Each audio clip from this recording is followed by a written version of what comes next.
चाचा ये जो गांव है यहाँ पे जैसे ये ओलिया दिखाया गया है तो ये किस नाम से जाना जाता है, किस नाम से ये ओलिया है? ये ओलिया जो है इसको अघम कोट या अघामानू कहते हैं। ये जो था राजा अघम लोहानू ने आबाद कराया था और इसमें एक है दरगाह बीबी माहम जिस पे उसकी वफ़ात का सन 170 हिजरी लिखा हुआ है।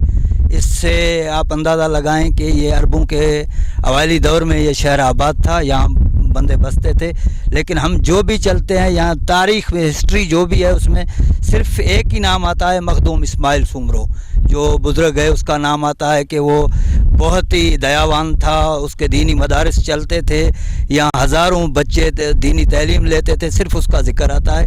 उसके सिवा कुछ नहीं आता कि यहाँ कौन सी कबीले ज़ातें आबाद थीं, उनका खाना पीना रहन सहन क्या था, इस बारे में तारीखें जो हैं बिल्कुल बेखबर हैं। बाकी ये है कि ये शहर जो था ये आबाद था, दरियाए सिंध का खुदरो वाकरा है ये सामने, उसको ढोरा कहते हैं, उस पर यह शहर आबाद था। और यहाँ जो चावल है उसके तो ज़्यादा तमाम हद से ज़्यादा मिलते हैं, जिससे अंदाज़ा लगाया जा सकता है कि यहाँ चावल इसके आजू बाजू में होते थे। और इसका व्यापार जो था बहुत दूर दूर तक से मिडल ईस्ट से लेके वस्ती एशिया तक शायद चलता था, क्योंकि यहाँ एक मस्जिद है उसके आसार बाकी हैं, उसको कहते हैं पत्तनवारी मस्जिद। यहाँ सब पानी वाले जहाज़ आके लंगर अंदाज होते थे। इतना बड़ा इसका जो है वो मतलब तो वैल्यू थी, व्यापार था, सब कुछ था। बाकी ये है कि हिस्ट्री में तो कुछ नहीं मिलता। गवर्नमेंट ने यहाँ कुछ भी नहीं किया है।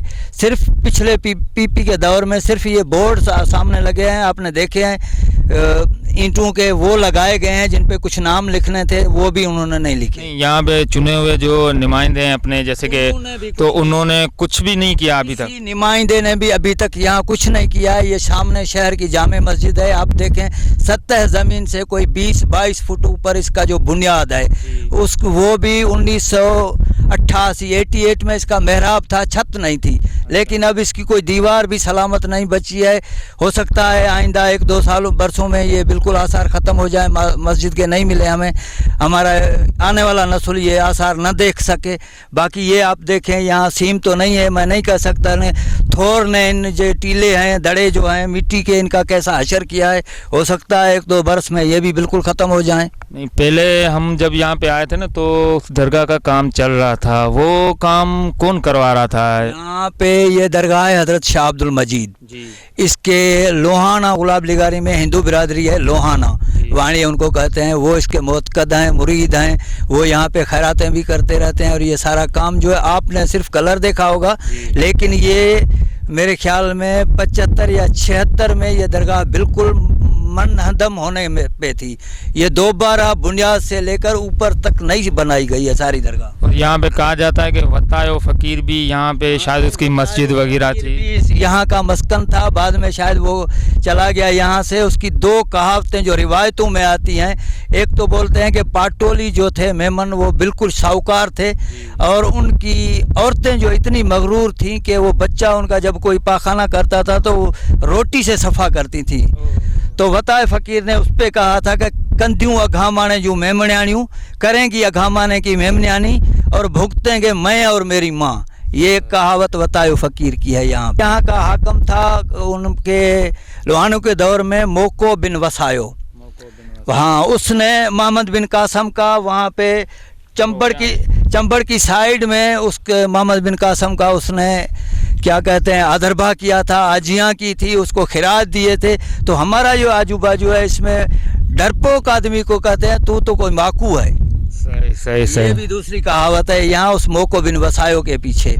अच्छा, जो यहाँ पे मिट्टी के बड़े बड़े ढेर लगे हुए हैं, ये हमने सुना है कि ये यहाँ पे पानी था, कोई कश्तियों के सहारे यहाँ पे ये मिट्टी भराई किया करते थे। ये नहीं सही वो शुरू में कहते हैं कि मिट्टी यहाँ से उठाई गई थी जब तक ये केमिकल खाद नहीं आई थी, यूरिया DAP, तो ऊँटों पे लाद लाद के लोग अपनी ज़मीनों में डालते थे, थोड़ी बहुत उठाते थे। लेकिन ये जो टीलों का हशर किया है सिर्फ इसने थोर नहीं किया है।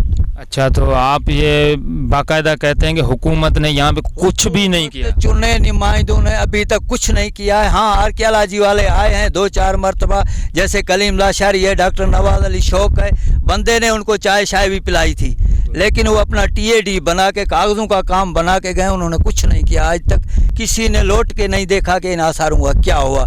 हाँ, प्राइवेटली डॉक्टर ये अली नवाज बुट्ट सिंधी पोरिया संगत का GSN का कौमी लीडर है, वो भी कोई 1-2 मरतबा आया था यहाँ पे, उसने अपने रिसर्च की है। अबू बकर शेख ने कुछ की है, ये प्राइवेटली हुआ है। गवर्नमेंट के किसी नुमाइंदे ने आज तक कुछ नहीं यहाँ पे किया है, न किसी हमारे मुंतखब नुमाइंदे ने आज तक किया है। और लगता है ऐसे है कि ये आसार कुछ ही दिनों के मेहमान हैं, ख़त्म हो जाएंगे 1-2 बरस में। आपके समा की TV के थ्रू मैं अख्तियारियों से इल्तिजा करता हूं कि बराए मेहरबानी इन आसारों को बचाने के लिए कुछ किया जाए, क्योंकि ये हमारा विरसा है। मोहम्मद अशरफ लगारी, मस्किन अगम कोट। और एक सवाल आपसे और करना चाहेंगे कि हमने वहाँ पे ओलिया में देखा है जैसे इंसानी हड्डियाँ बाहर पड़ी हुई हैं, उन पे किसी ने मिट्टी भी नहीं डाली। ऐसा रवाज क्यों यहाँ पे लगा पड़ा? रवाज यहाँ पे नहीं है, लेकिन ये बहुत ही बड़ा इलाका है, और ये बरसातों में या ये थोर है जो आप देख रहे हैं कलर, इसकी वजह से अगर ढांप भी दिया जाए तो 1-2 बरस के बाद बरसात पड़ेगी, या एक कलर उड़ती मिट्टी उड़ जाएगी तो फिर वैसा असर होगा। मकामी बंदों ने अपने तरफ से कुछ ना कुछ किया है, लेकिन ये फिर हो जाता है। बहुत वसी एराजी में है ये कब्रिस्तान, पुराना कब्रिस्तान है, तो उसमें ये हो जाता है। ये कितने एकड़ में फैला हुआ है कब्रिस्तान? जो हैं आसार पहले तो आए थे एंटी इंक्रोचमेंट वाले 3-4 बरस पहले, उन्होंने सर्वे किया है, तो अभी कोई 70 के करीब 68 या 70 एकड़ बचते हैं आसार। बाकी पहले वाला जो रिवायतों में है तो वो तो कहते हैं कोई 320-25 एकड़ में ये शहर जब बसता था, तो इसकी एराजी इतनी थी। अच्छा सर, आपका नाम जानना चाहेंगे? अशरफ लगारी। अशरफ लगारी। नाज़रीन, ये थे हमारे साथ अशरफ लगारी साहब, जिन्होंने हमें इस बात से आगाह किया कि कोई भी हुकूमत का बंदा आज तक यहाँ पे ना आया है, अगर आया भी होगा अपना TS बना के और हुकूमत को दिखाया होगा। यहाँ पे जो देख रहे हैं आप, कोई भी फैसिलिटी अवेलेबल अभी तक नहीं है, क्योंकि जो भी जैसे भी दरगाह पड़ी हुई है वैसे पड़ी हुई, ना कलर बलर किसी ने भी करवाए हैं, वो यहाँ के लोकल बंदे ने ही करवाए हैं अपने जेब से, या MLA यहाँ पे चुने हुए, या किसी ने किसी को वोट दे के इन्होंने उठाया है, ना वो इधर भी देखते हैं ना कोई और देखता है। तो इस मुल्क का क्या होगा? आगे भी चलते हैं, आपको दिखाएंगे कि किस तरह से इंसानी ढांचे बाहर पड़े हुए हैं, कोई उनको मिट्टी डालने के लिए तैयार नहीं है। तो चलते हैं आगे और आगे आपको दिखाते हैं। साईं, थैंक यू।